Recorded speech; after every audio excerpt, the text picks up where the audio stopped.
Guerra das pesquisas eleitorais no Brasil, Datafolha dá vantagem de 10 pontos entre Serra e Dilma e é chamada de criminosa pelos fóruns da internet. Census aponta empate técnico entre o tucano e a petista e PSDB pede acesso aos questionários. Pedofilia, não param de aparecer casos pelo mundo. A igreja é santa. Na Europa, um vulcão paralisa quase todo o espaço aéreo e leva caos aos aeroportos. Os chineses sofrem com mais um terremoto. Com Walter Valtevino no Brasil, Leandro Demore na Itália, Fabrício Pontin nos Estados Unidos, Érica Mansur na China e eu, Mário Câmara, aqui na França, o Brasil começa.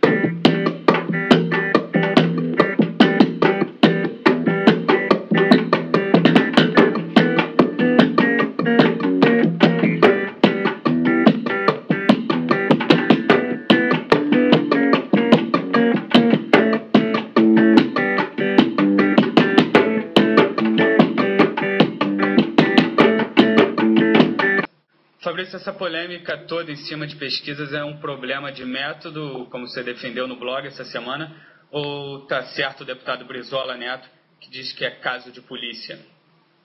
Não, o meu ponto é que o Brizolinha não tem como saber se é caso de polícia ou se é problema de método só olhando para a pesquisa sem passar um bom tempo olhando para os dados. Dá para saber com certeza que eles estão usando amostragens diferentes. Você vai para o site da Census, você vai para o site da Datafolha, da Vox, e tu vê como é que é a divisão da população que está sendo consultada, ela é significativamente diferente. Agora, quem pode te dizer se isso está certo ou errado, se é o melhor ou o pior modo de pegar essas amostragens, é alguém que tem a capacidade de passar um bom tempo em cima dessas porcentagens e dizer se de fato é uma boa amostragem correspondente de acordo com o IBGE. Cada pesquisa vai te dizer que adotou a certa ou a melhor. Então fica complicado dizer que é simplesmente uma questão de polícia assim, do nada, sem nenhuma evidência. O que dá para dizer com certeza é que não dá para colocar as pesquisas no mesmo plano. Compará-las, é isso? Não se pode compará-las. Todo mundo coloca a Datafolha, a Vox e a Census no mesmo quadradinho, né? E uma em cima da outra, daí eles colocam os valores máximos e mínimos das margens de erro e gritam que está tudo errado porque elas não estão se cruzando e elas teriam que se cruzar. Isso só é verdade se as amostragens são iguais, ou pelo menos compatíveis. O que eu estou tentando demonstrar para o pessoal é que não são, que eles estão pegando amostragens completamente diferentes. A gente tem que verificar cada pesquisa isoladamente e se for o caso, daí passar um bom tempo em cima dessas amostragens e ver quem é que está pegando as amostragens mais equivocadas. Walter, qual é a relevância das pesquisas nesse momento? A pesquisa decide a eleição no Brasil? Olha, só tem como responder isso dando uma enrolada. Pode ou não pode decidir, depende de vários fatores. E mesmo se a gente pensar em cidades em que houve grande diferença de votação, depende de lugar de votação, de tradição política. O que não tem dúvida para mim é que essas pesquisas e, consequentemente, toda a briga sobre índices e institutos só tem um único objetivo, serve para colocar algo no vácuo da discussão política. Datafolha, Censo, Vox Populi, uma semana a gente discutindo e brigando, a gente comentando, e nada de relevante é debatido entre os candidatos. Acho que isso é culpa da justiça, essa ideia demencial de iniciar a campanha com a data de 6 de julho. Então, antes disso, todo mundo faz de conta que não está fazendo campanha. A Dilma mesmo, que vai lançar um site pessoal, já mandou avisar que ela não vai fazer campanha no site. O que ela vai fazer lá? Olha, não sei. Então, se a pergunta é sobre a relevância das pesquisas, a resposta é que elas são relevantes sim, mas para tapar vácuo. E Leandro, o Census levou um dia para liberar o acesso aos questionários da última pesquisa para o PSDB. Qual o problema nisso?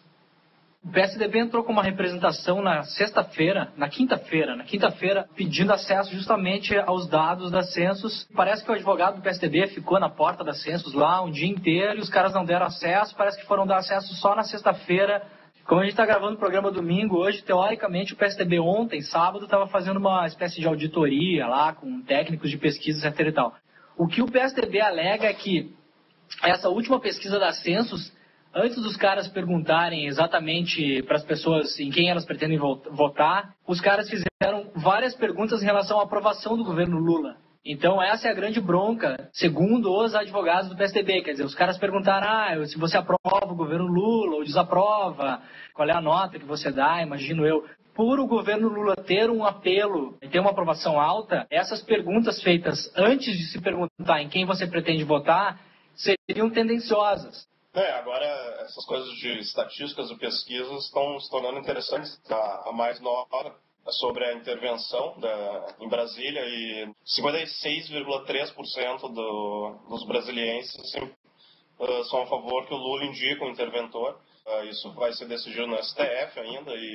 Mas o mais importante sobre Brasília é que 60% dos botijões de gás vendidos no Distrito Federal são clandestinos, de acordo com a Associação de Revendedoras de Gás. Isso acho que tem relação direta com a eleição do Rogério Rosso para administrar o caos lá até o final do ano. O cara foi eleito pela Assembleia, teve vários candidatos, mas essa figura é clássica. Ele foi administrador da Celiândia, que é a maior cidade satélite do Distrito Federal, uma favela gigante. Depois ele foi presidente da Codeplan, do governo do Arruda. E, para quem se lembra, a Codeplan é onde trabalhava o Durval Barbosa, que foi quem gravou toda a sacanagem e tal.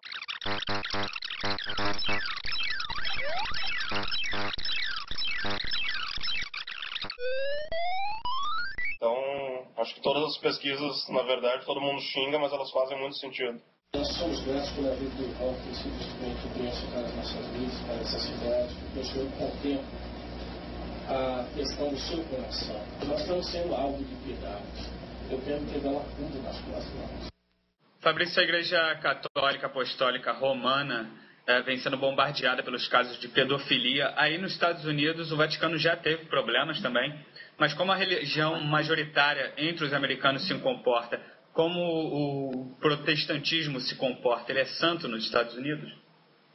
Primeiro, é importante dizer que o protestantismo não é uma coisa homogênea nos Estados Unidos, como, por exemplo, a Igreja Apostólica Romana vai ser para os países da Europa Ocidental. É um pouco diferente. Você tem várias diferentes congregações e elas disputam entre si.